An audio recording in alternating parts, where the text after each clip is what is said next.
ওই যে বলতেছিলাম দিল্লি শহরে দাঁড়ানো কি ভুলে গেছে কি? কুতুব মিনার। ওই কুতুব মিনার, যার নামে কুতুব মিনার দাঁড়ানো তিনি হলেন কুতুবউদ্দিন বখতিয়ার কাকি রহমাতুল্লাহ আলাইহি।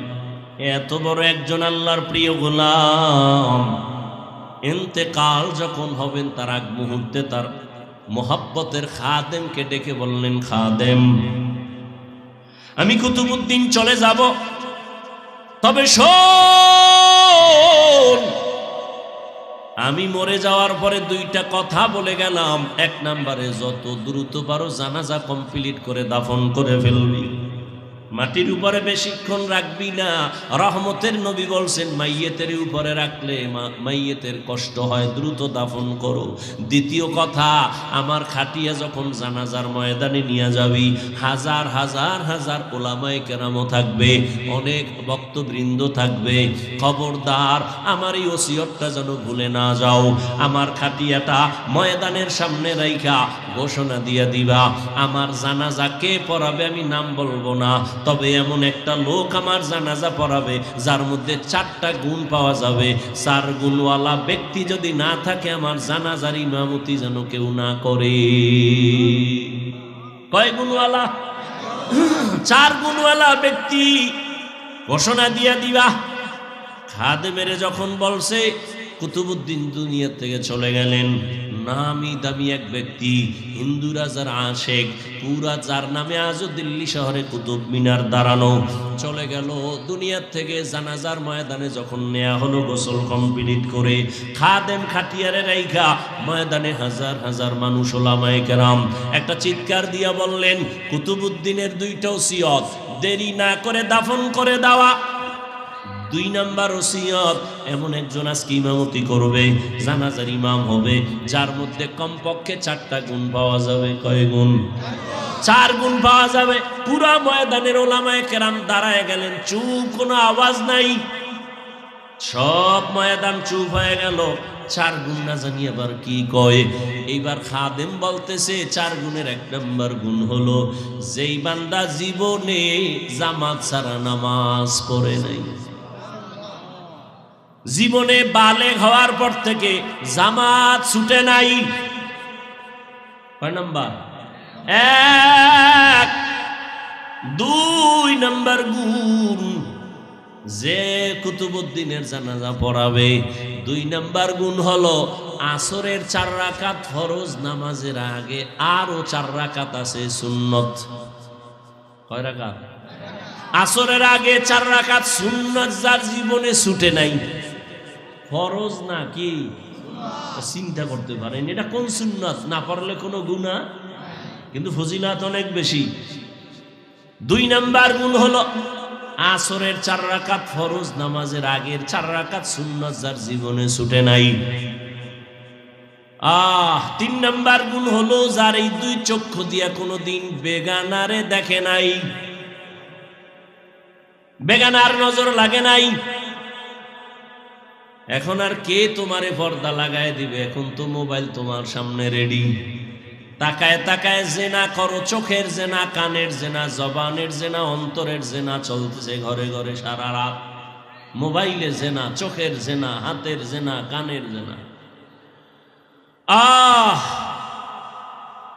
4 গুণওয়ালা জীবনে তো চোখ দিয়া কোনোদিন বেগানার দিয়ে তাকায় নাই, এমন গুণে গুণান্বিত। এইভাবে একটা একটা বলতেছে, পুরা ময়দান থমকে গেল, কোনো আওয়াজ নাই। কি ব্যাপার? এই অবস্থার গুণ তো কে আছে? বড় বড় আলেম চুপচাপ দাঁড়ানো, এই গুণ তো আমার মধ্যে নাই। একটা আছে আর একটা নাই, আর একটা আছে একটা নাই। এইবার খাদেম বারবার চিল্লায়, হজরতের ওসিয়ত দেরি যেন করা না হয়, তাড়াতাড়ি জানাজা পড়ায়া দাও। আসো আসো, কথা না কইয়া আইয়া যাও, আসো, নাইলে আল্লাহর কইল কা।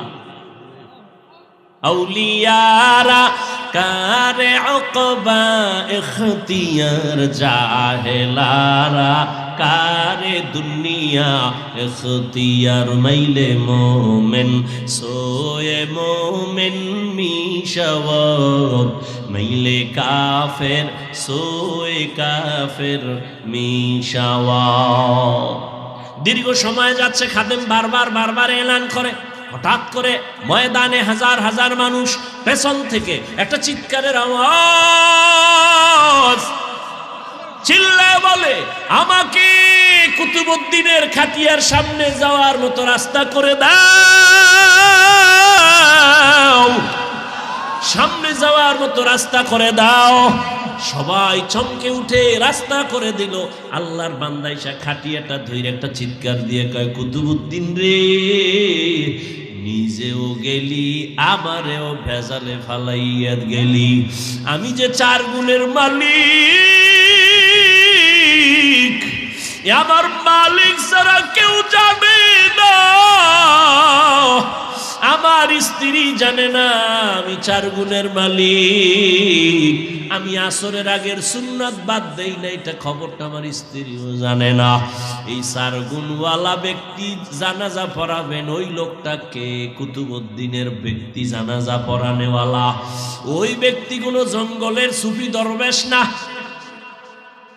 সমস্ত ইতিহাসবিদরা ইতিহাসের পৃষ্ঠা খুঁজো, ওই লোকটা হলো তখনকার সময়ে রাষ্ট্র পরিচালনা করনেওয়ালা রাজনীতিবিদ নেতা আল্লামা শামসুদ্দিন আলতামাস রহমাতুল্লাহ আলাইহি। এরা হইল রাজনীতি করনেওয়ালা।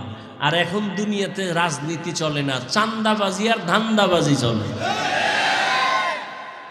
চান্দাবাজার ধান্দাবাজে ভরে গেছে দুনিয়া। কি মসজিদে কোনো রাজনীতি চলবে না, কিন্তু সব থেকে চান্দাবাজি ধান্দাবাজি রাজনীতি মসজিদ নিয়ে বেশি। কথা ঠিক নেই? ওয়াজের প্যান্ডেলে রাজনীতির বয়ান চলবে না, কিন্তু রাজনীতি ছাড়া কোনো প্যান্ডেল নাই। রাজনীতির নেতার নাম না দিল ওয়াজই প্রায় বলতে গেলে হতেই দেয় না। ঠিক নেই? আসলে সমস্যা তো জায়গায় না, সমস্যা হলো সব চলবে, তবে আলেম ওলামারা মূল কথাগুলো উম্মতের সামনে বলতে পারবে না। ভেজাল। দুনিয়ার সবাই জানে ইসলাম শান্তির ধর্ম, একমাত্র ঠিকানা। ইসলাম ছাড়া শান্তি হবে না, সবাই জানে। চান্দাবাজও জানে, ধান্দাবাজও জানে, এরপরও মানে না কেন? কয় মানতে গেলে চুরি চলবে না, দুর্নীতি চলবে না। সময়টারে কাজে লাগাইয়েই তো বড় পীর আব্দুল কাদের জিলানী, সময়টাকে কাজে লাগানোর কারণেই তো খাজা মঈনুদ্দিন চিশতি আজমিরি, সময়টাকে কাজে লাগানোর কারণেই তো বড় বড়রা কবরে গিয়েও তারা অমর হয়ে আছেন। চট্টগ্রামের জমিনে ঘুমন্ত ওলিয়ে কাবিল শাহ আমানত রহমাতুল্লাহ আলাই, গরিব মানুষ, কে চিনত তার নাম ঠিকানা? তিনি ছিলেন এক ডিসি সাহেবের পিয়ন। কে কে? শাহ আমানত। আজকে ডিসির কোনো খবর নাই, আর শাহ আমানতের নাম শুনিয়া বিধর্মীরাও শ্রদ্ধা করে, স্মরণ করে। কারণ কি? সময়টারে কাজে লাগাইছেন তো আল্লাহ তাকে কাজে লাগাই দিছেন, মানুষের অন্তরে ঢুকাই দিছেন, আর মানুষ কলিজা দিয়া মোহাব্বত করে। আজকে তার নামে বিমানবন্দর, আমানত শাহ বিমানবন্দর চট্টগ্রাম, শাহজালাল আন্তর্জাতিক বিমানবন্দর ঢাকা। এটা টাকা দিয়া হয় না, ক্ষমতার মাস্তানিতে হয় না, আর সময়টারে কাজে লাগাইলে আমার মাওলা সম্মান দিয়ে দে। আতিনা ফি দারে দুনিয়া না হাসান, আতিনা ফি দারে উকবা না হাসান, ইয়া গিয়াসাল মুস্তাগীসিন ইহদিনা লিফতিখারা বিল উলুমি ওয়াল গিনা। ওয়াল আসর, আসরের শাফাত। আসরের এক অর্থ বললাম সময়। সময়টারে কাজে যারা লাগাবে তাদের জিন্দেগিটা কাজে লেগে যাবে, মরিয়া গেল তারা অমর হয়ে থাকবে মানুষের অন্তরে। আসরের আর এক অর্থ হলো আসরের নামাজ। এটারে কাজে লাগাও। কেন? হাফিজু আলাস সালাওয়াত ওয়াস সালাতিল উসতা আকুমু লিল্লাহি কানিতিন। আসরের নামাজ তোমরা হেফাজত করো, কারণ এটা রাত আর দিনের মধ্যবর্তী নামাজ। এই নামাজটা পড়লে দেখবা তোমার কল্যাণ। কেন? হাদিসে নবী বলেন যে আসর পড়লো না, তার জিন্দেগি পুরাটাই বরবাদ করে ফেললো। আসরের টাইম এমন, একদল ফেরেশতা ডিউটি করতে করতে আসরের সময় বিদায়, নতুন রাতের ডিউটি করনেওয়ালা ফেরেশতা এসে হাজির হয়। যাওয়ার সময়, এটা কোন থানা? সোনারগাঁ থানা। ওসি মাঝে মাঝে বদলি হয়নি, কথা বল না কেন? আগে ওসি ছিল, এখন বদলি হয়ে গেল। বদলি হওয়ার টাইম যখন, নোটিশ যখন আইসা পড়ছে, যাওয়ার আগে নতুন ওসি আসে, আসার পরে তারে বুঝাইয়া দেয়। বুঝাইয়া দেওয়ার সময় ওসি সাহেব কানের মধ্যে একটা আওয়াজ দিয়া যায়, এই এলাকার অমুক অমুক লোকগুলো হাতে রাইখো, তাহলে তোমার হাদিয়া ঠিকঠাক মতো চলবে। ঠিক নি? এই থানার ভেতরে অমুক লোকগুলো তুমি সম্মানের সাথে দেখো, ভালো মানুষ।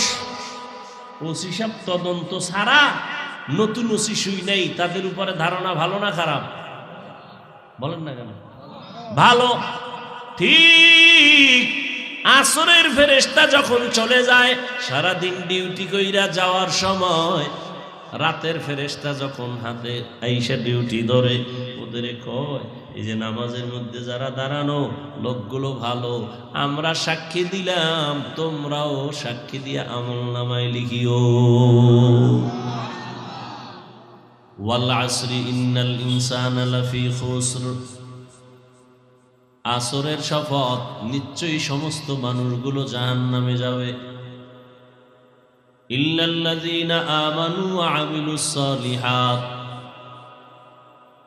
কিন্তু যারা ঈমান আনবে, আমলে সালেহ করবে। ওয়া তাওয়াসাউ বিল হাক্কি ওয়া তাওয়াসাউ বিস সাবর। ঈমান আমলের দাওয়াত অন্যকে প্রদান করবেন। যারা ঈমান আমলের বিরুদ্ধে চলে তাদেরকে বাধা প্রদান করবেন। এই গুণে গুণান্বিতরা কখনো জাহান্নামে যাবে না। রহমতের নবী বলেন, কুল্লু উম্মতি ইয়াদখুলুনাল জান্নাতা ইল্লা মান আবা। সব উম্মতেরা জান্নাতে যাবে, যারা আমি মুহাম্মদকে মানে না তারা যাবে না। কিলা মান আবা। সাহাবায়ে কেরাম বললেন, পয়গম্বর আপনাকে অস্বীকার করে মানে না তারা কারা? ক্বালা মান আতাআনি দাখালাল জান্নাতা ওয়া মান আসানি ফাকাদ আওয়া।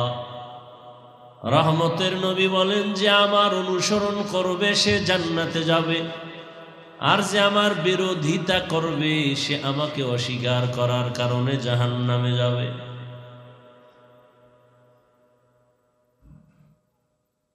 আল্লাহ পাক যেই সূরাটা আমি তেলাওয়াত করেছি, ওয়াল আসরে সূরা, শুরুতে আল্লাহ শপথ করেছেন, কসম করেছেন। এরকম আরো কয়েক জায়গায় আল্লাহ বিভিন্ন সূরার শুরুতে কসম কেটেছেন। ওয়াস সামাঈ যাতিল বুরুজ ওয়াল ইয়াউমিল মাউউদ ওয়া শাহিদিন ওয়া মাশহুদ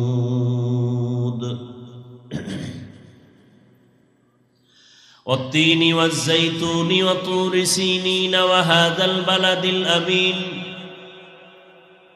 والشمس وضحاها والقمر إذا تلاها والنهار إذا جلاها والليل إذا يغشاها والضحى والليل إذا سجى ما ودعك ربك وما قلى وللآخرة خير لك من الأولى। আসমানের কসম, জমিনের কসম, সূর্যের কসম, চাঁদের কসম, রাতের কসম, দিনের কসম, সূর্যের আলোর কসম, চাঁদের আলোর কসম, রাতের অন্ধকারের কসম, তিনের কসম, জৈতুনের কসম, তুর পর্বতের কসম, নিরাপদ শহর মক্কা নগরীর কসম। এরকম আল্লাহ সূরা আসরে বলেন, আল আসর, আসরের শপথ। আল্লাহ পাক রব্বুল আলামিন বারবার শপথ করলেন কেন? আমরাও মাঝে মাঝে শপথ করি, কসম করি। আমাদের শপথের কারণ হলো, ভাইজান আমার এই কথাটা এমন, কয় বুঝি না, মানি না, কয় কসম খেয়ে বলছি, কয় মানি। তাহলে আমরা যে কসম কাটি, এটা সন্দেহ দূর করার জন্য কসম কাটি, বিশ্বাস মজবুত করার জন্য। কিন্তু আল্লাহর কথায় কোনো ভুল নাই, কোনো মিথ্যা নাই, আছে? তাহলে আল্লাহ কসম করলেন কেন? যদি ভুল থাকতো বুঝা গেল, কসম খাইয়া ভুলটা শোধরায় দিলেন, সন্দেহ দূর করলেন। আল্লাহ বলেন, যালিকাল কিতাবু লা রাইবা ফীহি, এটা এমন একটা কিতাব যার মধ্যে কোনো সন্দেহ নাই, সন্দেহের অবকাশ নাই। তো কসম করলেন কেন?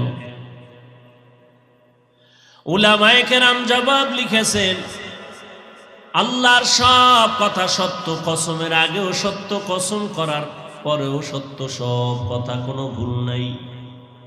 এবং চ্যালেঞ্জ করা সত্য, যাকে মিথ্যা প্রমাণ করার ক্ষমতা কিয়ামত পর্যন্ত কারো হবে না। অনেকে অপচেষ্টা করিয়াও ব্যর্থ হইয়া কালেমাওয়ালা হয়ে গেছে। ই কালামে জিন্দা কুরআনে হাকিম, হিকমতে উলায়াজালাস্তু কদিম। এত সুন্দর আল্লাহর কোরআন, আল্লাহ শপথ করলেন কেন? অনেকগুলো জবাবের নির্যাস হলো। আল্লাহর কথা সবই সত্য, সবই গুরুত্বপূর্ণ, তবে কসমের কথাটা আর একটু গুরুত্ব বেশি বুঝাবার জন্য। 2 নাম্বার কথা হলো, আল্লাহ যেই জিনিসের উপরে শপথ করেছেন, ওই জিনিসটা বড় মূল্যবান সম্পদ, এটাও বুঝাবার জন্য। যেমন আসমানের কসম করেছেন, আসমান বড় দামি একটা সম্পদ, বুঝাবার জন্য। জমিনের কসম করেছেন, জমিন একটা অমূল্য সম্পদ, বুঝাবার জন্য। 3-এর কসম করেছেন, 3 একটা দামি আল্লাহর বানানো ফল, এটা বুঝাবার জন্য। জৈতুন একটা দামি জিনিস, আল্লাহ বুঝাবার জন্য শপথ করেছেন। তুরে সিনা, সিনা উপত্যকা, মূসা নবী যে কথা বলতেন আল্লাহর আদালতে, মূসা নবীর ওই জায়গায় আল্লাহ কিতাব দান করছেন। ওই জায়গাটা বড় দামি, এতটাই দামি, আল্লাহ বুঝাবার জন্য শপথ করেছেন। রাতের কসম করেছেন, রাত বড় অমূল্য সম্পদ। অন্ধকারের কসম করেছেন, অন্ধকার বড় দামি একটা সম্পদ। দিনের কসম, দিন একটা অমূল্য সম্পদ। দিনের আলো একটা অমূল্য সম্পদ। দিন আছে, আলো নাই, মানুষ বেকার হয়ে কাঁদে। রাত যদি হয়, অন্ধকার না থাকে, এই রাত কেউ চায় না। হাজারো ঘুমের বাহানা করবে, ঘুম আসবে না। রাত বড় জমিনে মানুষের জন্য, সব মানুষের জন্য, সব মানুষের। রাতের আধারের এতটা দাম, রাত্র যত গভীর হয়, মানুষের ঘুমের মধ্যে তত মজা বাড়ে। নীরব হয়ে যায়, গাছের পাখিরাও ঘুমায়, জমিন ঘুমায়, আসমান ঘুমায়, নদীর মাছ ঘুমায়, পশুরাও ঘুমায়, পাখিরাও ঘুমায়।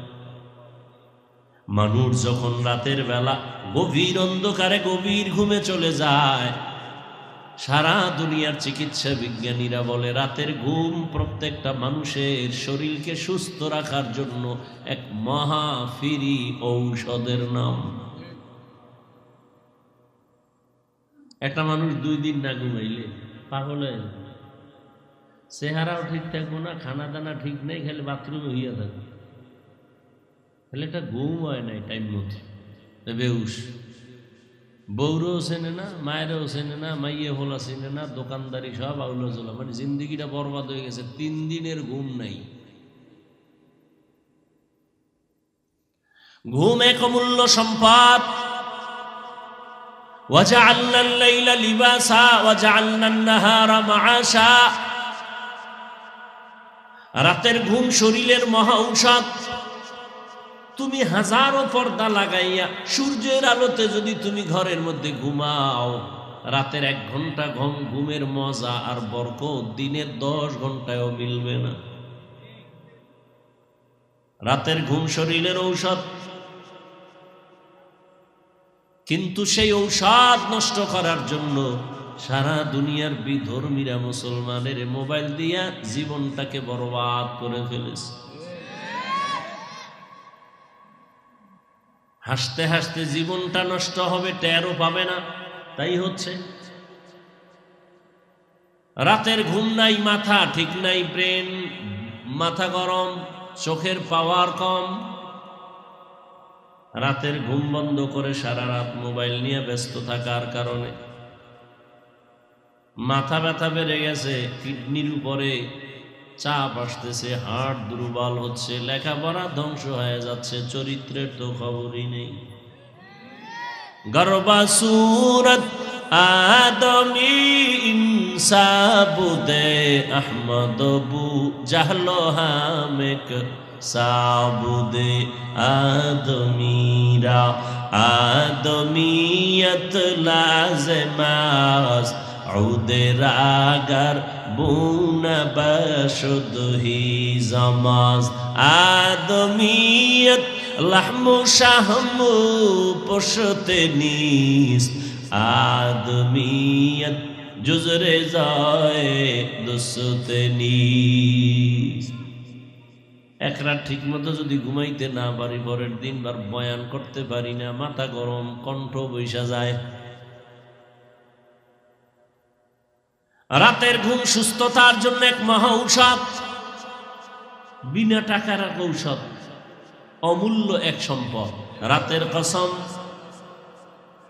আল্লাহ বলেন ওয়াল আসরের শফাত, আসর বড় দামি একটা সম্পদের নাম। বলে এটা কেমন? বলে আসর একটা দামি সম্পদ, শুধু আসর শব্দটা নিয়ে যদি বয়ান করি টাইম শেষ হয়ে যাবে।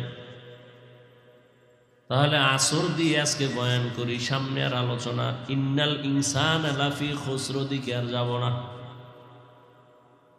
হয়তো আসরের আলোচনা বাদ দিয়ে ওদিকে যাব, নয় ওদিক বাদ দিয়ে শুধু আসর নিয়ে কথা বলব। কোনটা কোন? দোনোটা তো রইল। বাঙালি তো আসরটাও চায়, ভাও চায়।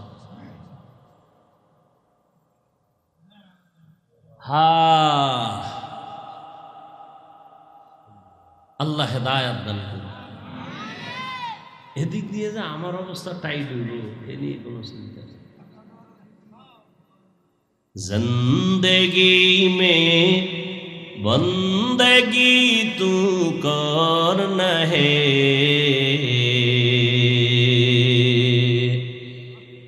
জিন্দেগি মে বন্দগি তু করনা হে,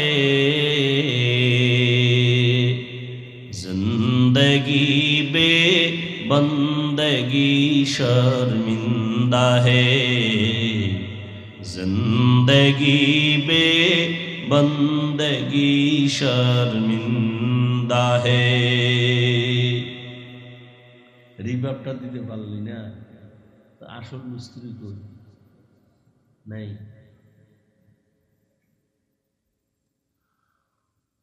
यहाँ हम सब मुसाफिर दिल ना लगा।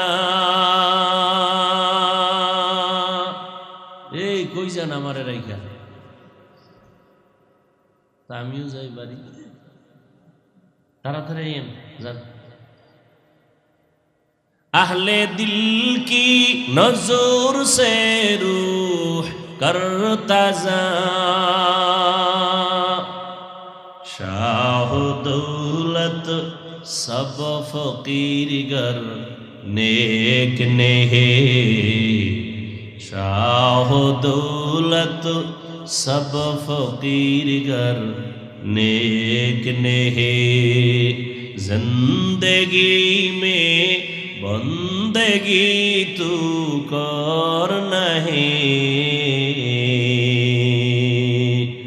जिंदगी बे बंदगी शर्मिंदा है।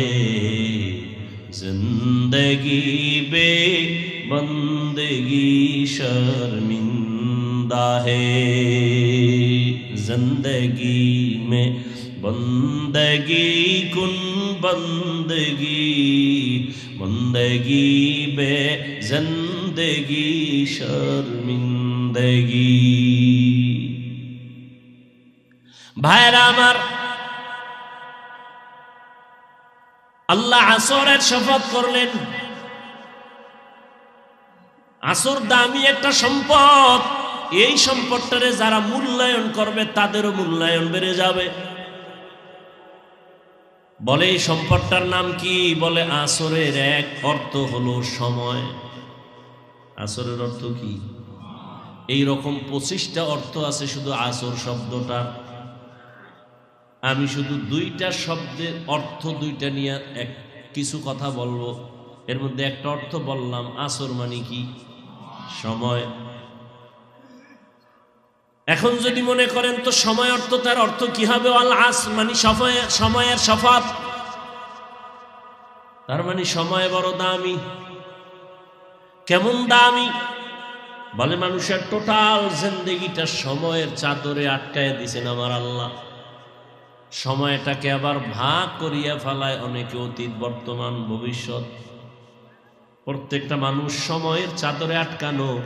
সময় ছাড়া খাইতেও পারে না, ঘুমাইতেও পারে না, বাথরুমেও যেতে পারে না। সময় সময় সময়, ঠিক নেই? একটা সময় চলে গেল, আর একটা চলতেছে, সামনে আর একটা সময় আসতেছে। এই সময়টাকে যারা মূল্যায়ন করবে তারা দুনিয়াতেও বড় লাভবান হবে, আখিরাতেও লাভবান হবে। জমিনের মধ্যে যারা লাভবান হয়েছে সময়কে কদর করার কারণে,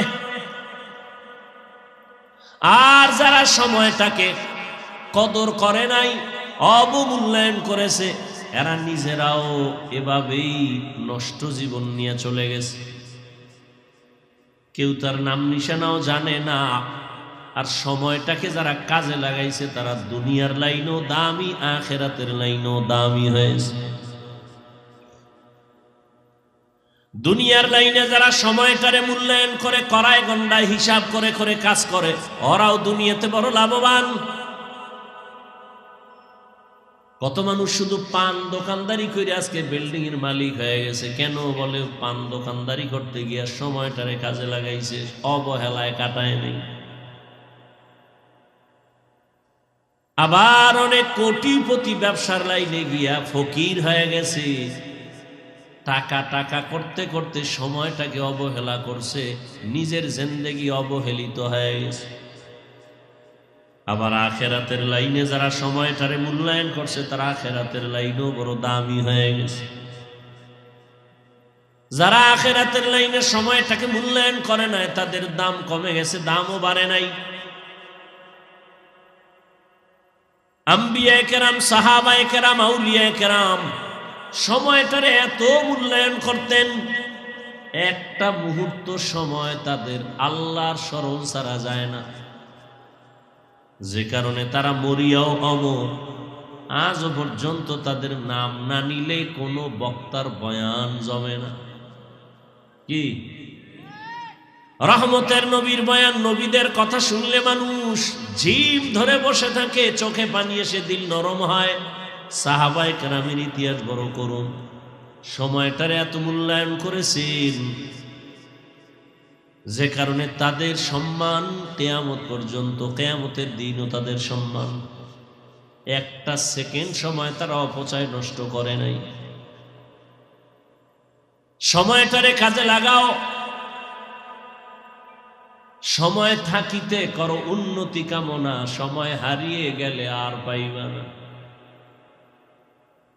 জীবন থেকে একটা সেকেন্ড চলে গেল, একটা মিনিট চলে গেল, একটা দিন চলে গেল, হায়াতের একদিন কমে গেল। বয়স বাড়ে, হায়াত কমে। আপনার আমার বয়স যত বাড়ে তত হায়াত কমে। দেখেন না, এখন সময় কম, বরকত কি কম। আম্মা জানেরা গ্রাম এলাকায় ভাত রান্না করে, ভাত লাকড়ি দিয়ে রান্নত, সময় একটু বেশি লাগতো না? এই কথা ঘুমাইতেছেন, একটু বেশি লাগতো না? মজা কম ছিল, এখন শর্ট করে ফেলাইছে। কি গ্যাস, আরো শর্ট, কি বিদ্যুৎ ঢুকায় দাও, মা দিতে না দিতে ভাত হয়ে গেছে, শর্ট করে ফেলাইছে, বরকত শর্ট হয়ে গেছে। খায় আর বাথরুম, খায় আর বাথরুম, ভিটামিন নেই। তাজা ফল খাইতো, ওই শাক উঠাইয়া এগুলো খাইতো। এখন তো ঘরের দরজায় ভ্যান নিয়ে হাজির হয়ে গেছে। অসময়ে এত সবজি কেন? ফ্রি নিয়ে আসছি, ফ্রি, বরকত নাই। আর মানুষ কষ্ট করে যেই জিনিস কামাই করে ওই জিনিসে মজাও বেশি। আর এখন আপডেট, যত আধুনিকতা ততই বরকত কম। ফ্রিজে রাখে, ফ্রিজের খানায় বরকত নেই। ভিটামিন সব কমতেছে কমতেছে, শুধু পেটটা ভরে এইটাই কাম, শরীর দুর্বল হয়ে গেছে। কি মুরব্বীরা ছোটবেলা পান্তা ভাতার কাঁচামরিচ খাইয়া যে একটা যুদ্ধ করছিলেন, এখন কর্মা পোলাও বিরিয়ানি খাও সেই শক্তি আর আইয়ে না, আসে কোনো না। ভিটামিন খাইয়া আরো পাতলা পায়খানা শুরু হয়ে গেছে। ভাইরা আমার, সময়টারে যত মূল্যায়ন করেছে, খানার মধ্যে সময় দিছে আম্মা জান, খুব গভীরভাবে সময় লাগায় পাকাইছে খানার মধ্যে, মজা খুব গভীরভাবে। তরকারি ভালো করে ধুইছে, মাছ রান্না করতে গিয়ে ভালো করে মাছটারে কাইটা সুন্দর করে ধুইছে, ধুইয়ার পরে পাকাইছে সুন্দরভাবে, মজা অন্যরকম। এত সময় নাই, কাজের মাইয়েরে দিয়া কর, এ কোনো রকম লামসাম কইরা পাক করছে, কোনো মজা নাই, মজা নাই, বরকত নাই। সময় বড় দামি এক সম্পদের নাম। 24টা ঘন্টার পর্দার মধ্যে আল্লাহ মানুষের আটকায় দিছেন। বান্দা তুমি সময়টারে কাজে লাগাও। দেখেন না রমজান মাসে হিন্দুরা ব্যবসা করে, 11 মাসের থেকে লাভ বেশি। দোকানওয়ালাটায় লাভ, 12 মাস ঔষধ বিক্রি করনেওয়ালা রমজানে লাভবান অন্য মাসের তুলনায় বেশি। ব্যবসায়ী অনেক লাভবান রমজানের কারণে। কেন? 11 মাস যেই পরিমাণ সময়টারে কাজে লাগাইছে, রমজানে তার থেকে বেশি কামে লাগাইছে। 11 মাস দোকান খোলে 8টা থেকে 8টা, রমজানে সব সময় খোলা। 11 মাস কর্মচারী 2 জন, রমজানে 5 জন। কাজে লাগাইছে, লাভবান বেশি হয়ে গেছে। আবার শর্টে মারতে যাইয়া হেডাই ভেজাল লাগে। আমাদের পরনের একটা কাপড় বানাইতে সময় বেশি দেয় তো ভালো হয়। একটা কাপড়, মহিলাদের একটা কাপড় সেলাই করতে গিয়ে সময় সুন্দর করে দেয়, আস্তে আস্তে যে কাজটা করে এটা ভালো। কিন্তু শর্টে মাইরা যে কাপড়টি বানাইছে জাকাতের কাপড়, এটি অন টাইম পরলেই সদরঘাট। কথা ঠিক নেই? পৃথিবীতে 3rd ক্লাসের কাপড় আর কোন কোম্পানি জাকাতের কাপড় ছাড়া বানায় না।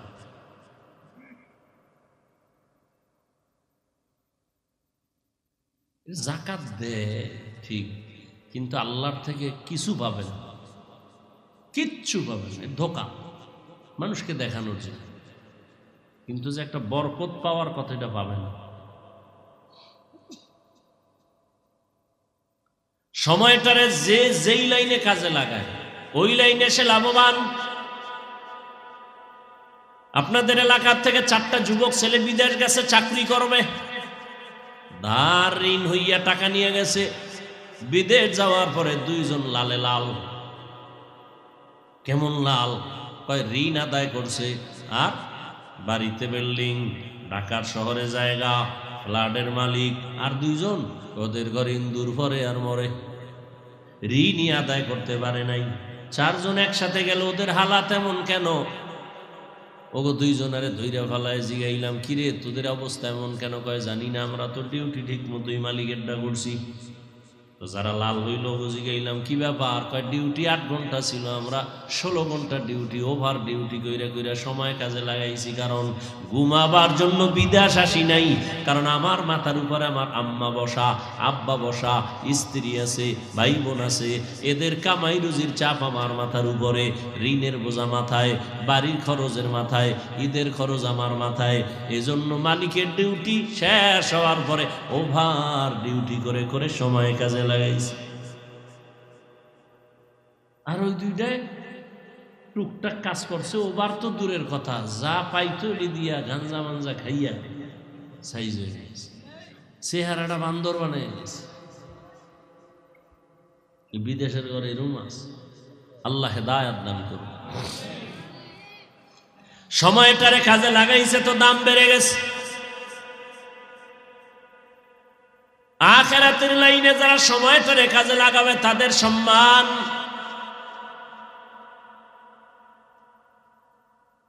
একদল যুবক, আমরাও তো সময়টারে কম কাজে লাগাই না, সারাটা রাত আমরা মোবাইল নিয়ে ব্যস্ত সময় কাটাই। সারা রাত 1 সেকেন্ডের জন্য আমাদের ধ্যান খেয়াল বাইরে যায়। হ্যাঁ, তুমি ওই দিকে যদি তুমি সময় কাজে লাগাও, ওই লাইনেই তোমার আবার দেখবা অবস্থা আগায় যাবে। চরিত্র নষ্টের দিকে তুমি সময় দিছো, চরিত্র পুরাটাই নষ্ট, আর ভালো হওয়ার কোনো মেডিসিন নাই। আর ভালো হইব আকাম কইরা যারা সময় নষ্ট করছো, চোখ শেষ, আর পৃথিবীর কেউ ভালো চোখ দিতে পারবে না। কিডনি শেষ, ভালো কিডনি আর কেউ দিতে পারবে না। সময় থাকতে অন্ধ হয়ে গেল, জীবন শেষ, যৌবন শেষ, লেখাপড়া শেষ, চরিত্র শেষ, আছে বলতে কিচ্ছু নাই। ভিতরে একটা রুহু আছে, রুহু, এটা আজরাইল নিয়ে গেলে তুইও নাই, জিন্দেগি বরবাদ।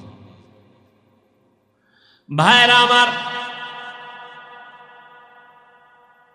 আল্লাহ বলেন 24টা ঘন্টা তুমি কাজে লাগাও আমার মোহাব্বতের সাথে, দেখবা আমি আল্লাহ বরকত বাড়ায় দিব। বলে কেমন করে কাজে লাগাইবা? দুনিয়ায় তোমাকে পাঠাইছি, তোমার চাকরি করো বাধা নাই, ব্যবসা করো বাধা নাই, লেখাপড়া করো বাধা নাই, সংসার চালাও বাধা নাই। আমি আল্লাহ এমন ভাবে সময়টারে ভাগ করে দিলাম, 24টা ঘন্টার মধ্যে 22 ঘন্টার সময় তুমি তোমার কাজে লাগাও। ব্যক্তি কাজে ব্যয় করো 22 ঘন্টা, ব্যবসার কাজে, চাকরির কাজে, সংসারের কাজে, সন্তানের হক আদায় করো, মা বাবার হক আদায় করো, ভাইয়ের হক আদায় করো। 24টা ঘন্টার 22 ঘন্টা তোমার দোকানে লাগাও, লেখাপড়ায় ব্যয় করো, চাকরিতে ব্যয় করো। বাকি থাকলো কয় ঘন্টা? 2টা ঘন্টা বান্দা তুমি আমি আল্লাহর মোহাব্বতে ব্যয় করো, তোমার কল্যাণে। মাত্র 2টা ঘন্টা আমার কল্যাণে তুমি ব্যয় করো, তাও একসাথে না, তোমার কষ্ট হবে। আমি এমন ভাবে দিছি 2 ঘন্টা সময় তুমি আমার রাস্তায় ব্যয় করবা তোমার কল্যাণে, তা একত্রে দেই না, যাতে তোমার ব্যবসার ক্ষতি না হয়, চাকরির ক্ষতি না হয়, ঘুমের ক্ষতি না হয়, সংসারের ক্ষতি না হয়। সব ঠিক রাইখা আমি 2টা ঘন্টা দিলাম ঠিকই, তবে ভাগ ভাগ ভাগ ভাগ করে দিয়ে দিছি। বলে কেমনে?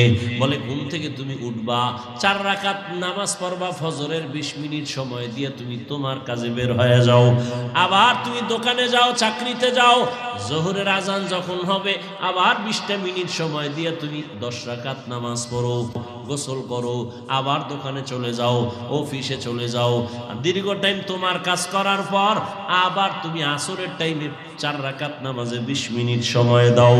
20 মিনিট দিয়ে তুমি আবার দোকানে যাও, তোমার চাকরিতে যাও, তোমার সংসারের কাজে যাও। আবার মাগরিবের আজান দিবে, 5 রাকাত নামাজে আবার 20 মিনিট সময় দিয়ে বের হয়ে যাও তোমার ব্যক্তি কাজে। আবার এশার আজান যখন দিবে 9 রাকাত নামাজে আইসা 20 মিনিট সময় দিয়া ঘরে যাইয়া স্ত্রীর হক আদায় করো, সন্তানের হক আদায় করো, খানা খাইয়া পেট করে এবার ঘুমায় যাও। আবার ভোর রাত্র উঠে আমি মাওলারে ডাক দাও। এই যে 20 মিনিট 20 মিনিট 20 মিনিট করে 5 ওয়াক্ত নামাজে সময় দিলা, 5 করে 100 মিনিট সময় দিলা। পুরা 2 ঘন্টাও না। কিন্তু আমি আল্লাহ তুমি যদি এই 20 মিনিট করিয়া সময় দাও, এমনভাবে দিছি যাতে তোমার ঘুমের ক্ষতি না হয়, ব্যবসার ক্ষতি না হয়, চাকরির ক্ষতি না হয়, লেখাপড়ার ক্ষতি না হয়, তোমার পরিবারে সময় দিতে যেন ক্ষতি না হয়। সব ঠিক রাখার পর 20টা মিনিট তুমি যদি আলাদা আলাদাভাবে সময় না দিয়া নামাজ বাদ দিয়া ঘুমাও, আমি আল্লাহ করায় গন্ডায় সব হিসাব নিব, রেডি থাকো রে বান্দা। আর যদি তুমি এই সময়টারে কাজে লাগাইয়া দোকানদারি করো, চাকরি করো, ব্যবসা করো, আমি আল্লাহ 2 ঘন্টার সময় কাজে লাগানোর বরকতে পুরো 24টা ঘন্টাই নেকের পাল্লায় উঠায় দিব। আতিনা ফি দারে দুনিয়া না হাসান, আতিনা ফি দারে উকবা না হাসান, ইয়া গিয়াসাল মুস্তাগীসিন ইহদিনা লিফতিখারা বিল উলুমে ওয়াল গিনা। হর গরিদে নেক তু তৈয়ার হ্যায়, जो न मांगे उससे तू बेजार है। আল্লাহ কত দয়া করলেন।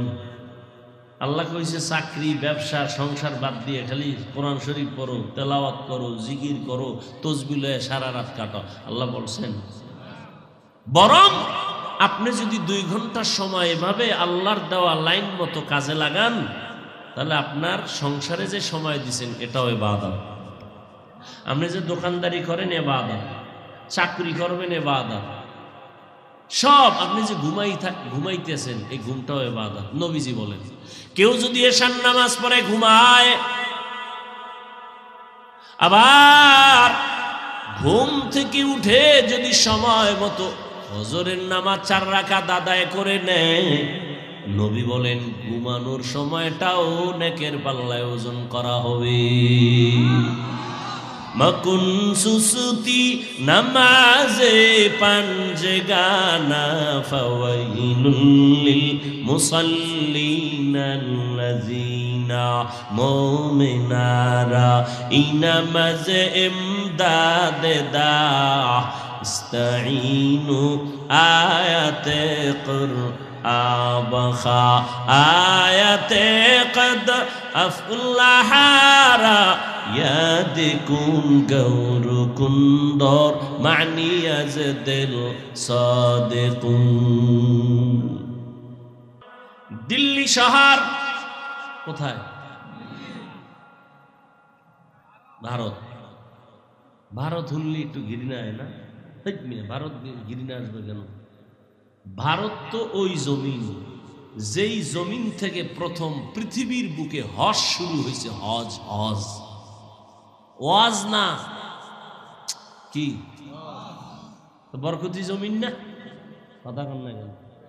ভারতের জমিন থেকে পৃথিবীর ইতিহাসে প্রথম হজের কাজ শুরু।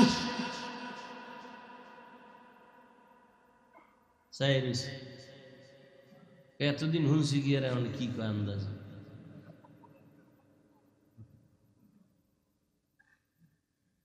ভাইরা আমার, ভারতের মূল নাম হিন্দুস্তান।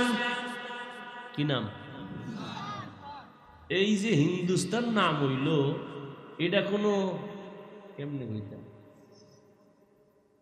হিন্দুস্তান নামটা কোন বিধর্মীর নাম, নূহ আলাইহিস সালামের সন্তানের নামে নাম। এই জমিন এমন এক জমিন, যেই জমিনে আজও আলোর মিনার দাঁড়ানো আছে, কুতুব মিনার। কি মিনার? যেই জমিনের মধ্যে এত বড় বড় বড় বড় আউলিয়া সেখানে আছেন। যেমন সাধারণ মানুষ জানে খাজা মঈনুদ্দিন চিশতি আজমিরি, তো ঠিক আছে, নিজামুদ্দিন আউলিয়া, তাবলিগের মার্কাজ, এরপরে দেওবন্দ মাদ্রাসা। যেই দেওবন্দের আলো নাই এমন কোন রাষ্ট্র নাই। সারা দুনিয়াতে দেওবন্দের আলো ছড়ানো। রাজনীতির ময়দানে যাবেন, দেওবন্দের আলো। পীর মুরিদির লাইনে খুঁজবেন, দেওবন্দের আলো লাগানো সারা দুনিয়ায়। আমেরিকায় যাবেন, সব জায়গায় এই মাদ্রাসার আলো, দেওবন্দেরই একটা আলোর বাতি জ্বলতেছে। এই ব্রিটিশ বেঈমানের গোষ্ঠীরা কম অত্যাচার করে নাই মুসলমানের উপরে। হাজার হাজার মাদ্রাসা বন্ধ করে দিছে, হাজার হাজার আলেম ওলামাদেরকে ফাঁসি দিয়া গাছের সাথে লাশটা ঝুলাইয়া রাখছে। এই জমিনের মধ্যে প্রথম আমাদের আব্বা জান আদম আলাইহিস সালামের কদম পড়েছে চরণ দ্বীপে, ঠিক নি? এখান থেকে পায়ে হেঁটে হেঁটে গিয়া বাইতুল্লাহ 40 বার আদম নবী হজ পালন করেছে। তাহলে পৃথিবীর ইতিহাসে প্রথম হজ শুরু হয়েছে কোন জমিন থেকে? ভারতের থেকে। জমিন বড় পবিত্র, বুঝেন না কথা? জমিনের মধ্যে দাঁড়ানো ছিল বাবরি মসজিদ। আপনারা ভয় পান না, না না না, মানুষে মালিক বাটাওয়ালারা ইট বানায়, যে অনেক টাকা ব্যয় করিয়া করিয়া টাকা পয়সা দিয়া ইটের বাটা বানাইয়া, ইটের কত লাকড়ি দিয়ে ভরায় ভরায় ভরায় ভরায় এটার ইট বানাই, ফরমা দিছে যেটা একটু আঁকা বাঁকা ফালায় দেয়, ফ্রেশ ইটগুলো রাইখা এবার তাল দিয়ে রাখছে সুন্দরভাবে, ট্রাক ভর্তি করে লইয়া যায়। একজনে দেখতেছে কই নাই, কয় বাড়ি বানাইব। সুন্দর, এত সুন্দর যত্ন করা ইট বড় দামি, সিরামিক ইট আরো কত দামি। আইয়া দেহে 6 জনে মহিলা পুরুষে আতুরা লইয়া আরে বাড়ি কি কয়ডিরে গুড়া বানাই। আরে এত সুন্দর দামি ইট ফর্মা দিয়ে একটু বাঁকা হইছে, ওটারে ফালাই দিছে। সুন্দর ফ্রেশ ইটগুলো নিয়ে সিটটা রাখে বাইরা কইরা। এই ইটটি নামাইতে কত, এ লাকড়ি গেছে কত, পুড়তে পুড়তে জানছে। তুই ইটির হোমানে বানতে আছো, এটা কত হইল? এত দামি ইট, তোমরা এটি ভাঙবো কেন? এটা তো জুলুম করতেছে। কয়ে তার সেরা বুঝবি না, এই ইটগুলো ভাঙ্গার কারণ হলো এই আস্তা ইট বানাইতে কত লাকড়ি গেল, কত আগুন গেল, কত শ্রমিকের ঘাম গেল, কত শ্রমিক ভিতরে ফুইরে মইরে যায়, দিন নাই রাত নাই, কষ্ট কষ্ট কষ্ট। এটা এত সহজ নাকি ইট বানানো? আপনার এই মাটি দিয়ে ওই বলি কতটা প্রসেসিং করা লাগে এই মাটিটারে, এরপরে ইট বানায়। ইটার রাস্তা ইট ভাঙবো কেন? বিল্ডিং মজবুত হওয়ার জন্য এই গুড়া খোয়া কঙ্কর গুলো মাটির তলে দিতে হবে। এতগুলো ভাঙ্গিয়া ভাঙ্গিয়া যখন তলে দিয়ে দিব, তখন বিল্ডিং সুন্দরভাবে দাঁড়ায় যাবে। না হয় যত মাস্তানি করো না কেন, বিল্ডিং আর দাঁড়াবে না। ওরে ভারতের মধ্যে বিপদ, ওইটার মধ্যে মুসলমানের উপরে হামলা আর বিপদ। ভয় পাও কেন মুমিন? এই মুসলমানের রক্ত ঝরতে ঝরতে ঝরতে ঝরতে এক সময় দেখবা হিন্দুস্তান সহ ওই এর গোষ্ঠী সহ সব ধ্বংস হয়ে যাবে। পুরা দুনিয়ার মধ্যে শুধু আমার মাওলার ইসলামের আর কালেমার পতাকাই শুধু থাকবে। হাজারো কোটি ধরনের ইটগুলো যখন কংক্রিট হয়ে মাটির নিচে যাবে, তখন বিল্ডিং মজবুত হবে। মুসলমানের ঈমানকে তাজা রাখার জন্য বহু তাজা তাজা রক্ত জমিনের মধ্যে ঢেলে দিতে হবে। মুসলমানি বুয়াদ গরদান নেহাদান এনানে খুতবত সতে খাজা দাদান গর্ব সুরত আদমি ইনসাবুদে আহমদবু জাহলো হামেক সাবুদে। সময়টারে কাজে লাগাও। ওই যে বলতেছিলাম দিল্লি শহরে দাঁড়ানো কি ভুলে গেছে, কি কুতুব মিনার। ওই কুতুব মিনার, যার নামে কুতুব মিনার দাঁড়ানো, তিনি হলেন কুতুবউদ্দিন বখতিয়ার কাকি রহমতুল্লাহ আলাইহি। এত বড় একজন আল্লাহর প্রিয় গোলাম ইন্তেকাল যখন হবেন, তার আগ মুহূর্তে তার মোহাব্বতের খাদেমকে ডেকে বললেন, খাদেম, আমি কুতুবউদ্দিন চলে যাব, তবে শোন, আমি মরে যাওয়ার পরে দুইটা কথা বলে গেলাম। এক নম্বরে, যত দ্রুত পারো জানাজা কমপ্লিট করে দাফন করে ফেলবি, মাটির উপরে বেশিক্ষণ রাখবি না। রহমতের নবী বলছেন, মাইয়েতের উপরে রাখলে মাইয়েতের কষ্ট হয়, দ্রুত দাফন করো। দ্বিতীয় কথা, আমার খাটিয়া যখন জানাজার ময়দানে নিয়ে যাবি, হাজার হাজার হাজার ওলামায়ে কেরামও থাকবে, অনেক ভক্তবৃন্দ থাকবে, খবরদার আমার এই ওসিয়তটা যেন ভুলে না যাও। আমার খাটিয়াটা ময়দানের সামনে রাইখা ঘোষণা দিয়া দিবা, আমার জানাজা কে পড়াবে আমি নাম বলবো না, তবে এমন একটা লোক আমার জানাজা পড়াবে যার মধ্যে 4টা গুণ পাওয়া যাবে। 4 গুণওয়ালা ব্যক্তি যদি না থাকে, আমার জানাজার ইমামতি যেন কেউ না করে। কয় গুণওয়ালা? 4 গুণওয়ালা ব্যক্তি ঘোষণা দিয়া দিবা। খাদেমের যখন বলছে, কুতুবউদ্দিন দুনিয়া থেকে চলে গেলেন।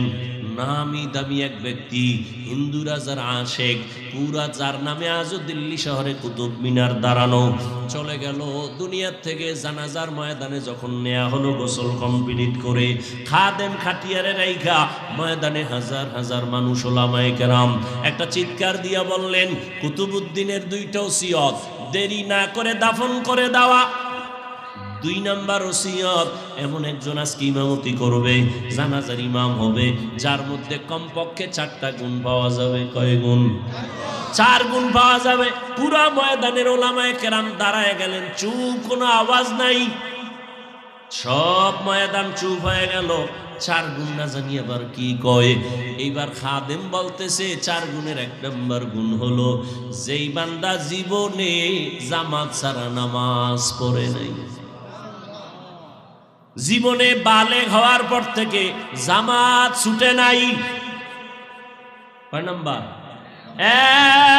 1। 2 নাম্বার গুণ, যে কুতুবউদ্দিনের জানাজা পড়াবে, 2 নাম্বার গুণ হলো, আসরের 4 রাকাত ফরজ নামাজের আগে আরো 4 রাকাত আছে সুন্নত। কয় রাকাত? আসরের আগে 4 রাকাত সুন্নত, যার জীবনে ছুটে নাই। ফরজ না কি?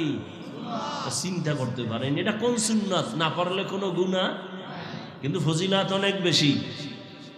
2 নাম্বার গুণ হলো, আসরের 4 রাকাত ফরজ নামাজের আগের 4 রাকাত সুন্নত, যার জীবনে ছুটে নাই। 3 নাম্বার গুণ হলো, যার এই 2 চক্ষু দিয়া কোনোদিন বেগানারে দেখে নাই, বেগানার নজর লাগে নাই। এখন আর কে তোমারে পর্দা লাগায় দিবে? এখন তো মোবাইল তোমার সামনে রেডি। তাকায় তাকায় জেনা করো, চোখের জেনা, কানের জেনা, জবানের জেনা, অন্তরের জেনা চলতেছে ঘরে ঘরে সারা রাত। মোবাইলে জেনা, চোখের জেনা, হাতের জেনা, কানের জেনা। 4 গুণওয়ালা জীবনে 2 চোখ দিয়া কোনোদিন বেগানার দিকে তাকায় নাই, এমন গুণে গুণান্বিত। এইভাবে একটা একটা বলতেছে, পুরা ময়দান থমকে গেল, কোনো আওয়াজ নাই। কি ব্যাপার? এই অবস্থার গুণ তো কে আছে?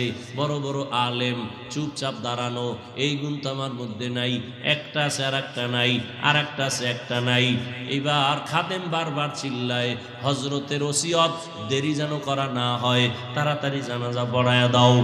আসো আসো, কথা না কইয়া আইয়া যাও, আসো, নাইলে আল্লাহর কইল কা।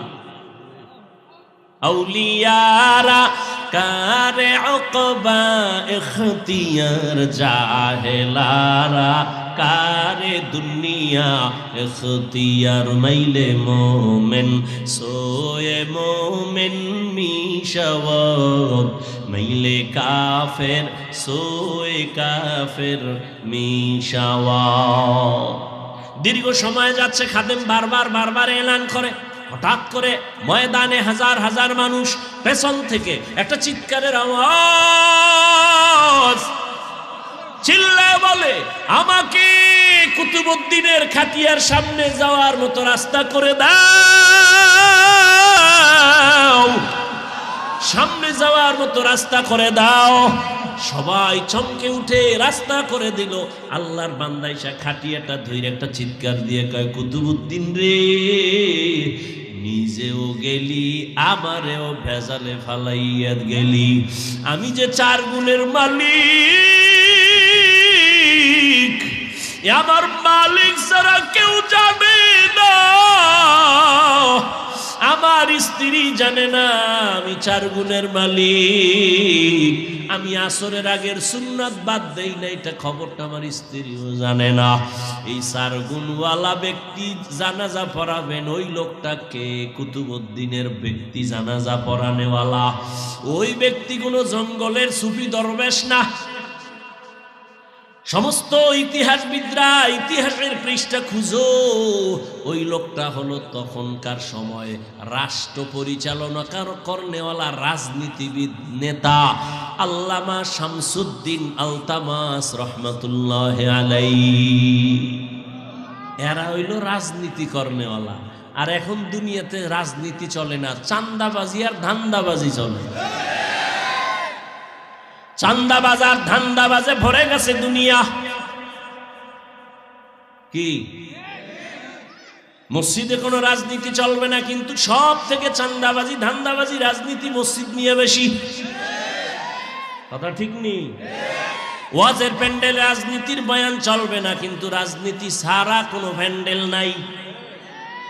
রাজনীতির নেতার নাম না দিলেই ওয়াজই প্রায় বলতে গেলে হতেই দেয় না। ঠিক নেই? আসলে সমস্যা তো জায়গায় না, সমস্যা হলো সব চলবে, তবে আলেম ওলামারা মূল কথাগুলো উম্মতের সামনে বলতে পারবে না। ভেজাল। দুনিয়ার সবাই জানে ইসলাম শান্তির ধর্ম, একমাত্র ঠিকানা। ইসলাম ছাড়া শান্তি হবে না, সবাই জানে। চান্দাবাজও জানে, ধান্দাবাজও জানে, এরপরও মানে না কেন? কয় মানতে গেলে চুরি চলবে না, দুর্নীতি চলবে না। ভাইরা আমার, শামসুদ্দিন আলতামাস, এই যুবকরা, আকাম তো কইরা জীবনদারে কম নষ্ট করলি না। শিখার মতো কি গুগলে নাই, ইউটিউবে নাই কিছু? আকাম করো কা, নিজের জীবনের মায়া নেই। মানুষ এরম নষ্ট হয়নি। নিজের ভালো তো রাস্তার ল্যাংটা পাগলেও বুঝে। পাগলে আগুনে ঝাঁপ দেয়, জানেও মরবে। তুমি কেন জেনে শুনে আগুনে ঝাঁপ দিছো মরার জন্য? নিজে মরবি চাকার তলে বইরা। মা বাবার ইজ্জতটারে নষ্ট করো কেন?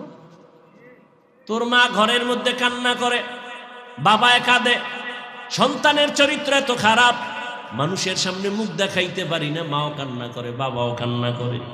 মনে হয় মনে মনে বলতে চায়, তুই যদি মইরা যাইতি মা বাবার দিলটা শান্ত হতো। তোর চরিত্র এত খারাপ।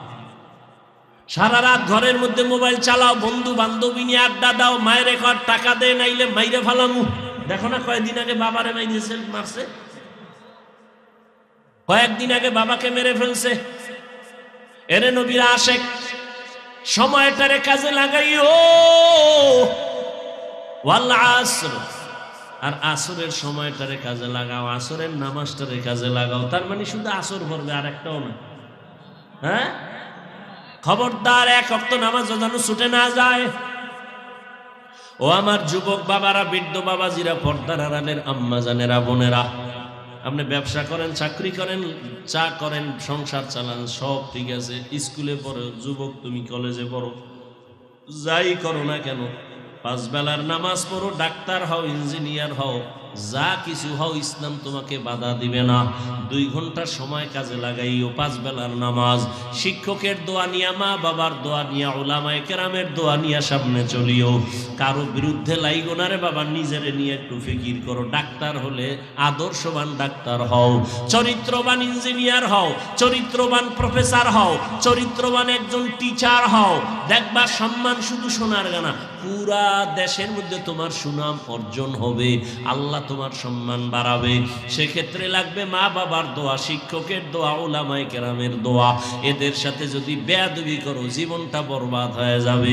বেয়াদবি করিয়া ডাক্তার হইয়াও জুতা খাইয়া দেশ ছাড়লো, এমন ডাক্তার হইয়া লাভ আছে? বোরকার বিরুদ্ধে আজীবন বয়ান দিয়া তাসলিমা নাসরিন বোরকা পরিয়েই পালায় গেল। এরে আল্লাহর বান্দারা শিক্ষা নেও, টাকার পিছনে ঘুরো না। টাকা কি তো ময়লা, তোমার পিছে টাকা ঘুরবে, চরিত্র ঠিক করে আগাও। এই বহু ভালো ভালো ডাক্তারেরা সিরিয়াল দিয়ে শেষ করতে পারে না রোগী, খালি একটু কলমের খোঁচা দেয়। কত সম্মান তাদের, খালি হুজুর হইলি সম্মান। এগো সম্মান আছে না? তাহলে তোমার মতো চরিত্রহীন হইলে জীবন ওই সম্মান পাইত না। চরিত্র অমূল্য সম্পদ। এরে আম্মা জানেরা, সন্তানটাকে ডাক্তার বানাবেন, ইঞ্জিনিয়ার বানাবেন, বেয়াদব বানাবেন না।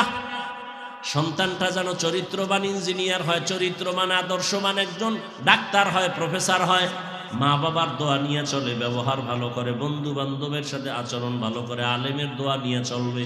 এমন একটা সন্তান রেখে যাবেন, জেনারেল লাইনে থাকলেও নামাজ ছাড়বে না, জেনারেল লাইনে থাকলেও কারোর সাথে খারাপ আচরণ করবে না, শিক্ষকের সাথে বেয়াদবি করবে না, উলামায়ে কেরামের সাথে বেয়াদবি করবে না।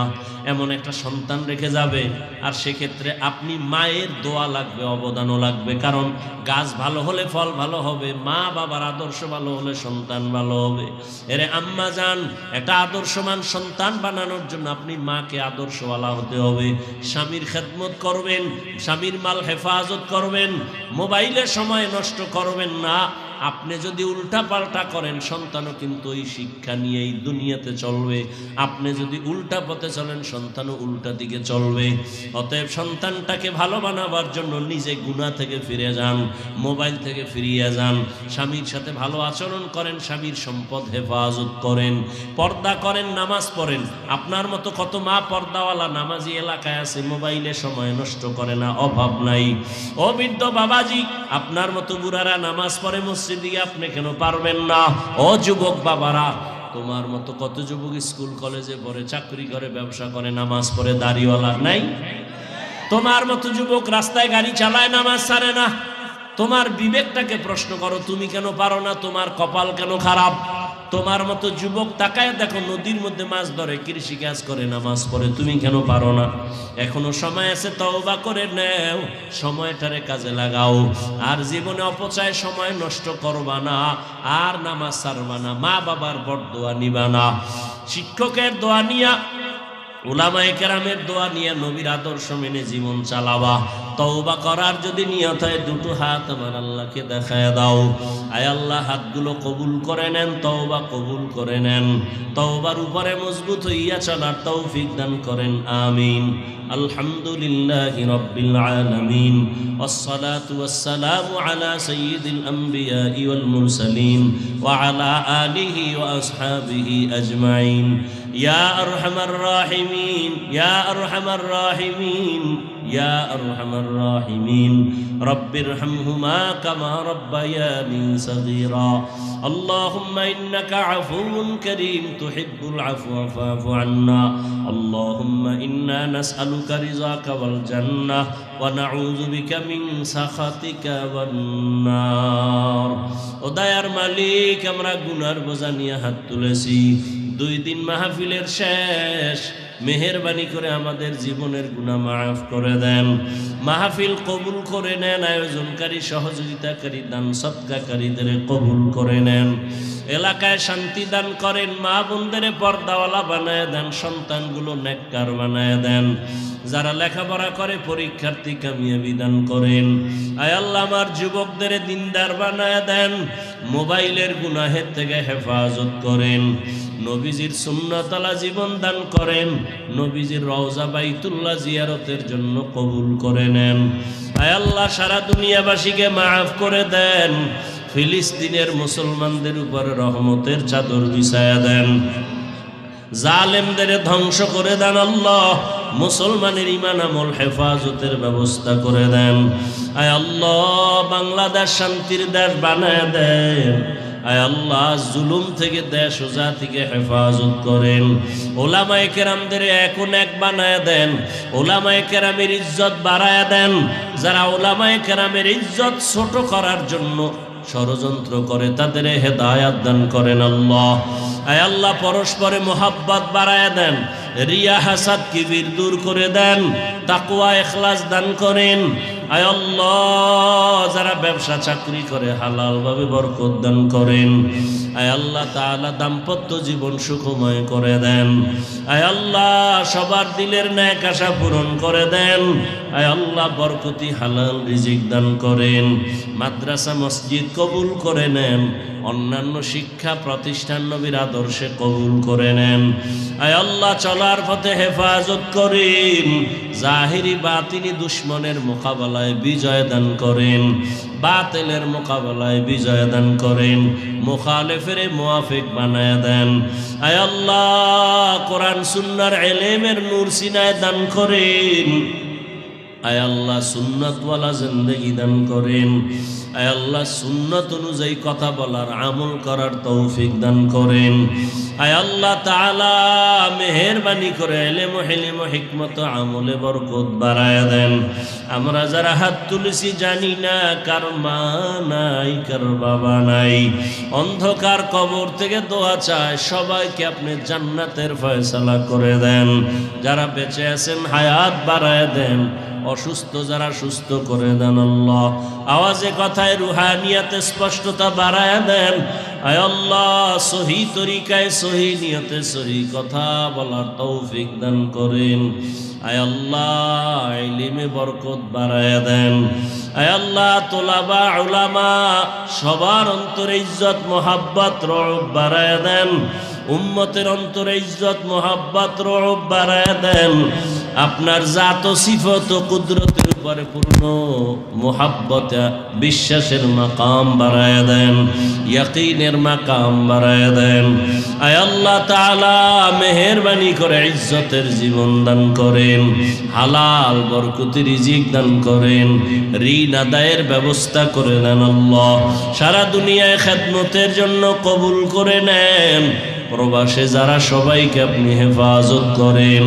আয় আল্লাহ সবাইকে আপনি হেফাজত করেন, রুজিতে বরকত বাড়ায়া দেন। প্রত্যেকটা সন্তানকে মা বাবার ইজ্জতের কারণ বানায়া দেন, ইজ্জত বাড়াবার ব্যবস্থা করে দেন। নবীজির মোহাব্বতে দোয়া কবুল করে নেন। হাসবুনাল্লাহু ওয়া নি'মাল ওয়াকিল, নি'মাল মাওলা ওয়া নি'মান নাসির। ওয়া সাল্লাল্লাহু তাআলা على خير خلقه محمد وآله وأصحابه أجمعين. آمين آمين آمين برحمتك يا أرحم الراحمين.